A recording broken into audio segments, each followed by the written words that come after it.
Have you ever felt like someone looked right through you, like you were standing in the middle of your own life, and still invisible? I'm not talking about strangers or neighbors.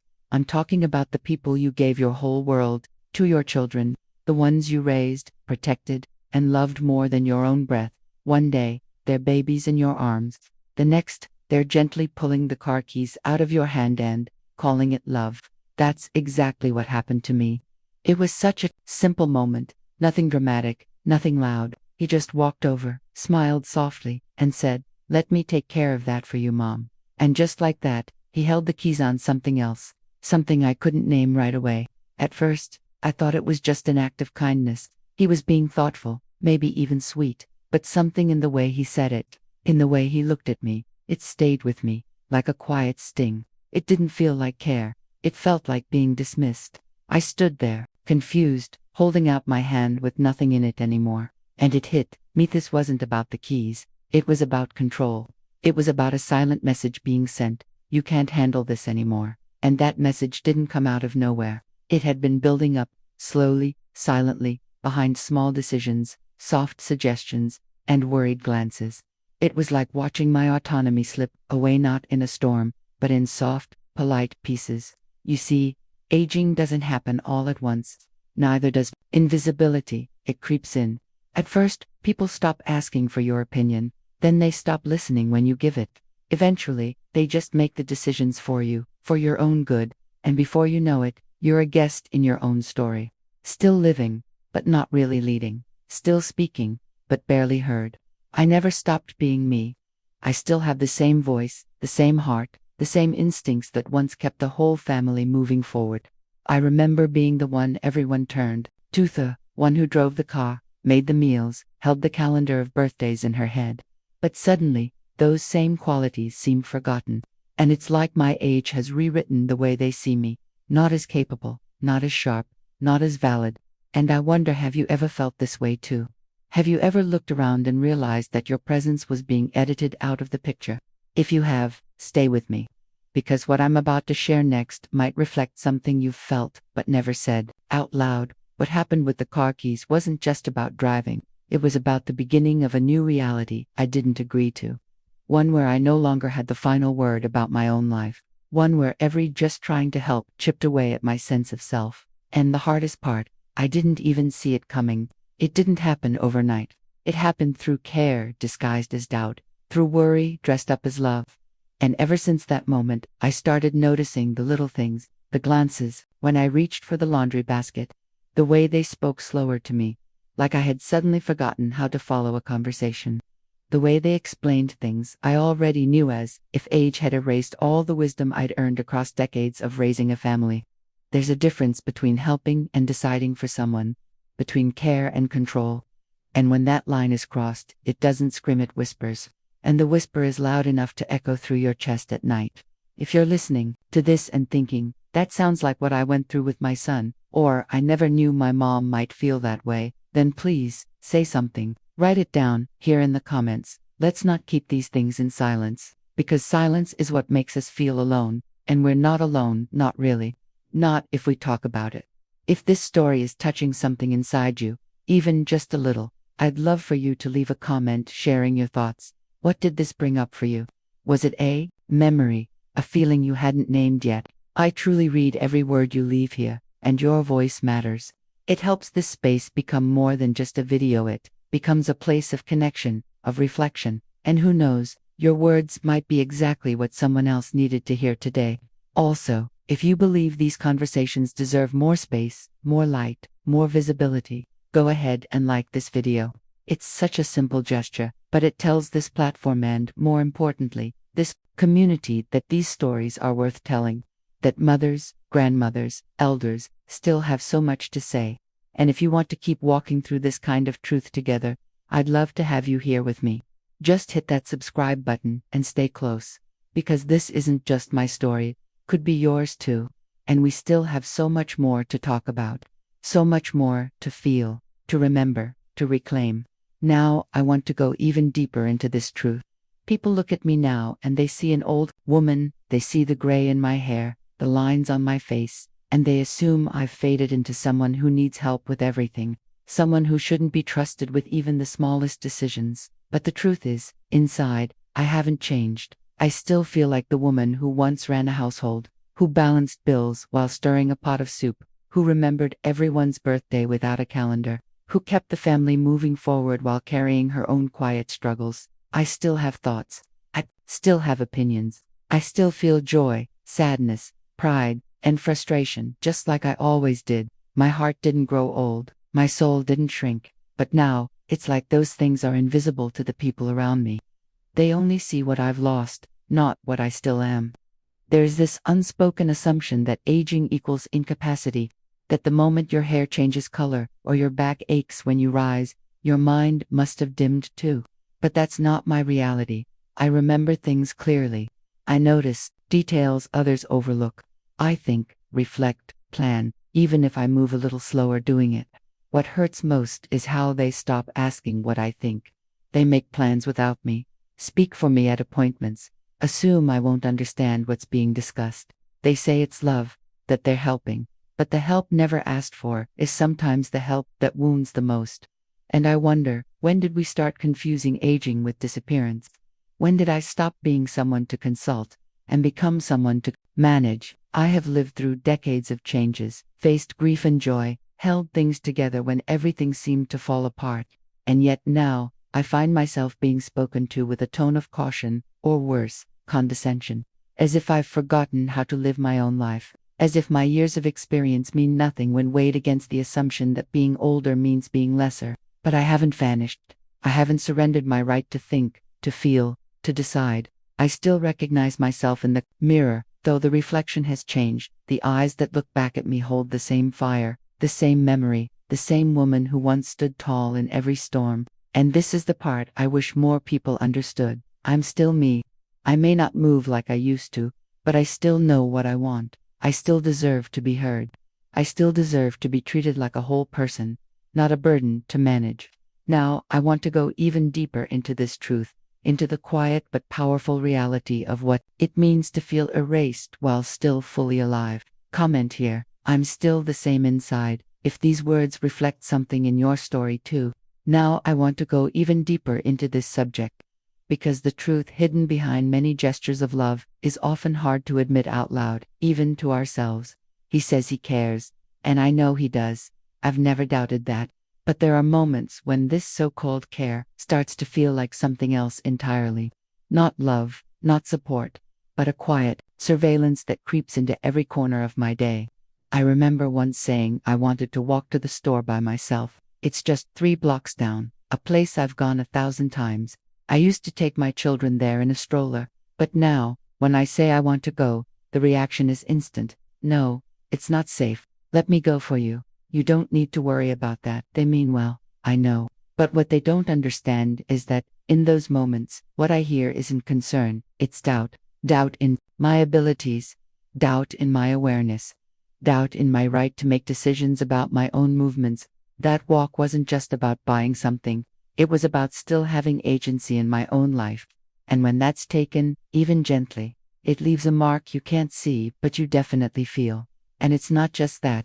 It's the little comments at dinner, when I choose something sweet and someone says, "You shouldn't eat that." Or when I'm up reading late and someone insists I need more rest. Or when I wear a sweater I've had for years and get told, "That's too old-fashioned, let me buy you something else." On the surface, they sound like care, but underneath, they're a slow erosion of choice, of dignity, of voice. Because real love, true care, allows room for autonomy. It doesn't hover with a clipboard, checking off what's acceptable and what isn't. It trusts, it listens, it respects. But the version of care I often receive feels like I'm under a microscope. Every action observed, every decision second-guessed, every bit of independence met with resistance. And the hardest part, they genuinely believe they're helping. They don't see the invisible boundary. They keep crossing the line where care becomes control, and attention becomes domination. It's a subtle thing. That line. It's not always obvious. It's often wrapped in affection and softened by good intentions. But that doesn't make it any less suffocating. Because what's at stake here isn't just a routine or a preference. It's my identity. My right to be the one who says yes or no about my own life. People forget that the need for self-determination doesn't disappear with age. If anything, it becomes more vital. Because when the world starts to narrow, when your body slows down and society turns away, holding on to your choices is like holding on to yourself. I don't want to be monitored. I want to be trusted. I don't want to be protected from life. I want to live it, even if it means making mistakes along the way. And I certainly don't want love that only loves me when I follow the rules someone else created for me. Comment here. Let me live my way. If you've ever felt like care turned into control too. Now, I want to go even deeper into this subject, because this next part is the one I barely say out loud, not even to myself most days. It's the part that whispers late at night when the house is quiet. When I lie in bed staring at the ceiling and wondering if I'm being ungrateful, I feel guilty. Yes, guilty for even thinking these things. Guilty for feeling suffocated. Guilty for craving more space, more respect, more room to breathe, as if wanting that means I'm somehow rejecting the care I receive. And yet, deep down, I know it's not rejection, it's survival. It's the part of me that's still alive, still whole, still desperately trying to be seen. There's a kind of silence that comes from guilt, a silence that doesn't soothe but chokes. I start to filter my words, walk on emotional eggshells, nod instead of speak. Because what if I say something and it sounds like criticism? What if I push back and they get hurt? And then comes that dreaded feeling again. I'm the problem. I should be more grateful. After all, they're only trying to help. But here's the hidden truth. The truth behind so many aging parents who smile politely while their souls shrink. Help that doesn't listen isn't help, it's command. And when care turns into a routine that erases my voice, my preferences, my decisions, then what's being offered is not support, it's a slow erasure of who I am. Sometimes I ask myself, when did I become a burden for having opinions? Why do I feel like I'm asking for too much just by saying I want to choose my own clothes or cook my own meal? When did independence start sounding like rebellion? These are quiet questions, heavy ones, and they don't come from bitterness. They come from love, from the hope that it's still possible to build a bridge where I don't have to lose myself to be cared for. I want connection, not correction. I want space to exist without needing to justify my presence or apologize for still having needs. That's not too much to ask. That's being human. This guilt I carry, it's not just mine. It's built into a system, a culture, a generational mindset that equates aging with incapacity and dependence with silence. But I'm still here. I still think, feel, remember, dream. And when that part of me is ignored in the name of protection, the guilt multiplies, because I know that every time I stay quiet to keep the peace, I'm losing little pieces of myself. It's not easy to say this. It's not easy to challenge the hands that hold you. But I'm starting to believe that maybe it's not wrong to want care with respect. Maybe it's not ungrateful to ask for dignity. Maybe the real gratitude comes from honesty, from being able to say, thank you for your love. But please, love me without erasing me. Comment here. This guilt isn't mine to carry. If you've ever felt like your need for independence came wrapped in shame. Now, I want to go even deeper into this subject. Because what's slowly eroding isn't just my independence, it's my voice. And not in a loud, dramatic way. It's something quieter, more subtle. Like a candle going out, one soft breath at a time. I used to decide things. Everything, really. What we'd eat, how the house was organized, even how we celebrated holidays. I had a rhythm, a presence in every detail. My decisions mattered. My voice carried weight. But somewhere along the line, that began to fade. At first, it was small. A skipped question here. A decision made without me there. We thought you'd be fine with it, they'd say. And maybe I was. But even fine can be lonely. Because fine means no one checked. Fine means I wasn't included in the conversation. And then it became normal. Dinners planned, appointments booked, rooms rearranged, all without a word directed to me. As if I had quietly slipped into the background of my own life. There's a kind of heartbreak that doesn't scream. It just builds. One overlooked opinion at a time. One polite nod. One topic changed when I speak. And the worst part, they're not doing it to hurt me. They're doing it because they think they're protecting me. Or saving me from stress. Or making things easier. But easy doesn't mean better. And silence isn't peace when it comes from being erased. I've always believed that growing older should bring a deeper kind of respect, a reverence for the years we've lived, the wisdom we carry, but instead, it often feels like the opposite. Like the older I get, the less I'm expected to think or choose or express. Like my presence is welcome, but my thoughts are optional. And so, I've learned to keep some of them inside. Not because I want to, but because I've been taught by repeated experience that they might not land anywhere. Or worse, they'll be dismissed with a "Mom, don't worry about that," or a gentle laugh that makes me feel 10 inches tall. This isn't about rebellion. It's about recognition. It's about the truth that dignity isn't just about having a roof, or clean clothes, or a warm meal. It's about having a voice that echoes in your own home. It's about feeling like your thoughts still have a place at the table, even when your hands are no longer the ones serving the food. And every time I'm passed over, every time my suggestion is brushed aside, or my concern met with a distracted smile, a small part of me wonders if I'm still allowed to exist out loud, or if I'm just expected to smile, nod, and be grateful that I'm still physically here. But what about emotionally? What about spiritually? What about the version of me who still feels deeply, who still has stories to tell and instincts to trust? I'm not asking for control. I'm asking for inclusion. I'm not demanding authority. I'm asking for presence.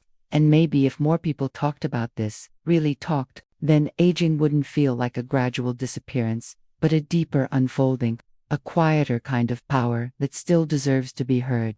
Comment here. My voice still matters if you've ever felt the weight of being silenced by good intentions. Now I want to go even deeper into this subject.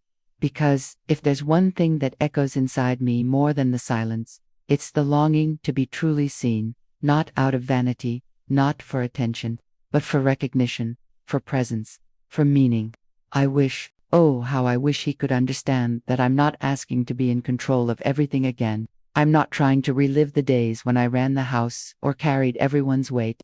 I'm simply asking to be part of what's still mine, my life, my space, my rhythm.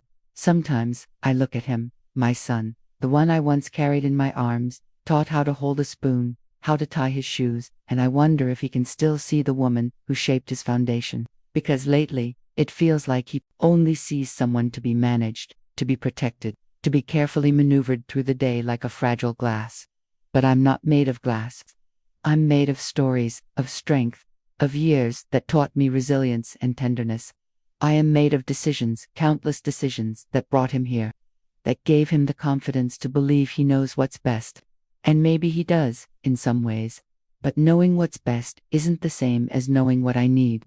And what I need is so simple, it feels almost painful to say out loud. I need to be heard. He doesn't know that sometimes, when he interrupts me mid-sentence to explain something I already understand, I don't get angry, I get invisible. He doesn't see that when he makes plans without asking if I'd like to join. It's not just inconsiderate, it's exclusion. These little moments, so small on the outside, carry a massive weight inside. They build up, one over the other, until they start to define how I see myself. I don't want to be a burden. I don't want to fight. I just want to belong. I want my thoughts to matter, even if they're not always followed. I want to give my opinion and feel like it landed somewhere meaningful, not like it disappeared into the air between us. I want him to know that being older doesn't mean I've stopped being whole. People talk about dignity in old age as if it's something that's handed out in policies or services. But real dignity, it's built in the quiet moments. When someone waits for your answer, when your voice is met with a nod and not a sigh, when your memories are welcomed, not rushed, when you're spoken to, not about in your own home. It's not about independence for the sake of pride. It's about being allowed to feel human, to feel relevant, to feel like I still belong at the center of my own story, not shuffled off to the margins with a blanket and a pill schedule. I wonder sometimes, if he knew how much I notice, how much I feel, would he change the way he treats me? If he saw the silent ache behind my polite smiles, would he pause before assuming I'm okay with being left out? I don't need grand gestures. I just need space to be myself, fully and freely, even as I age. So no, I don't want to be the boss. I don't want to make all the decisions. I just want to be consulted, to be acknowledged, to be part of the conversation, because I am still here, still thinking, still caring, still alive in every way that matters. Comment here. I deserve to be seen. If you've ever felt the pain of being present but overlooked, now I want to go even deeper into this. Because there's a huge difference between asking for respect and demanding control. And what many people still don't understand, especially the younger ones, is that growing older doesn't mean giving up your essence. I haven't lost my identity. I haven't let go of my inner strength. I haven't abandoned my desires just because my body moves a little slower or my eyes need more light to read. What changed is the way people look at me, the way they treat me, the way they interpret me, as if time has emptied me out. But time hasn't emptied me. It has shaped me. And that's why I say this isn't a cry for rebellion. It's a plea for respect, for recognition, for a kind of listening that goes beyond polite patience. Because when they look at me with that smile as if I just don't understand these things anymore, what's really missing isn't my ability to understand. It's their willingness to see me as I am. What's missing is respect, real respect. A space for me to still have something to say, something to live, something to contribute. I want the space to be who I am, with my quirks, my opinions, my flawsies, my flaws too. Because real respect doesn't come from being accepted in some perfect version of ourselves. It comes when we're allowed to exist fully, without having to apologize for simply being. I don't want to be treated as too fragile to decide for myself, or as a burden that needs to be protected from her own life. I want to be treated as an adult, as a woman, as a human being. Perhaps the most painful part of it all is realizing that, in trying to protect me, some of the people I love the most have ended up erasing me, not out of cruelty, I know that, but from a mistaken idea of love. A love that confuses care with control. That believes safety only exists if I'm pushed aside. As if the risk of being myself is too dangerous. But what they don't see is the risk of erasure, the slow, quiet erosion of feeling alive on the outside but shrinking on the inside. And look, I'm not asking for perfection, not from them, and not from myself. I just want presence. I want connection that includes space, real listening, and mutual exchange. I want my way of being to be respected, even if it doesn't match what others had in mind. Because this transformation that comes with aging, this shift in roles, rhythm, and energy, it also brings beauty, wisdom, intuition. And when all of that is ignored, it's not just my voice that gets lost, but the possibility of a real bond. I know there's a hidden truth behind many quiet homes like mine, mothers who stayed silent to keep the peace. Fathers who accepted being forgotten so they wouldn't seem ungrateful. But it shouldn't have to be this way. Aging shouldn't make us disappear. If anything, it should be the moment we're finally seen not as a shadow of who we were, but as the sum of everything we've lived. If love truly means respecting another's freedom, then love for aging parents must include the courage to honor their autonomy, even if that means accepting disagreements, allowing room for independent choices, dealing with stubbornness and maybe even learning from it, because love that smothers, that imposes, that decides without asking, isn't really love. It's fear in disguise. And I don't want anyone to be afraid for me. I want them to believe in me, to trust that even with white hair and slower steps, I can still take care of myself. I can make mistakes. I can grow. I can change my mind. Because that is the very essence of life at any age. Comment below. This makes sense to me. If at any point in your life, you've also felt like what you needed wasn't permission, but respect. Now I want to go even deeper into this, because silence has a strange way of settling into places where we should have had connection. And what I've come to understand is that many of us, whether we are the aging parent or the adult child, are walking around with stories we've never said out loud. Emotions that were folded and put away in drawers like old letters, too fragile to open but too painful to throw away. I'm not just telling my story for the sake of being heard. I'm sharing it because I know I'm not the only one. There are so many of us who sit quietly at the edge of family conversations, nodding politely while something inside us begs to be included. We keep our faces calm, respectful, even cheerful, sometimes, but behind our eyes there's a quiet storm of thoughts we don't say. Not because we don't have the words, but because we've been told, sometimes with love, sometimes with frustration, that now it's time to just rest, to just follow, to just let things go. But how do you let go of being who you are? There's a truth I've learned, and it's this. If we stop talking, if we stop showing up in the spaces that were once ours, we don't disappear in one big moment. We disappear slowly. In the skipped question, in the we thought it'd be better this way decision, in the unspoken assumption that old equals done, and I know it's not always intentional. I know my son loves me. I know my daughter wants what's best. But even love can cast shadows when it forgets to ask. Even love, without awareness, can slip into control, masked as kindness. That's the heart of what I want to explore, this delicate, messy, very human balance between love and boundaries, between protection and freedom. It's a lesson I think both generations need to learn, because the roles keep changing, but the need for dignity never does. And maybe that's the transformation we're all resisting in our own ways, the shift that comes with time, with aging, with watching our children become the people we once were.